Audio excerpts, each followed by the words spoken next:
We're speaking with guest curator Tim Newton about the fabulous Wild West exhibit now on display at Steamboat Art Museum. Here's Tim speaking on Carl Rungius's Out of the Canyon, one of the most famous wildlife pieces in America. Carl Rungius was one of the most important, if not the most important, wildlife artists in American history. He was born in Germany, and he came to Wyoming early on in 1895, and it began his love affair with the wildlife. Big game wildlife was really his specialty.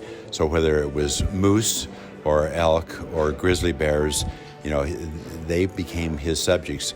In the early days, he would hunt, and then he would pose the animals out in the wild. You can actually see pictures of his campsite with the animals set up in a lifelike pose, and that was the way he painted for many, many years.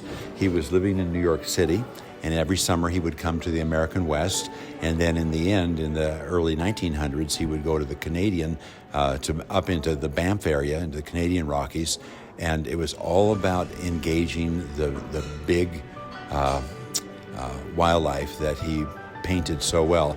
His use of color and his really impressionistic, it's not a highly realistic.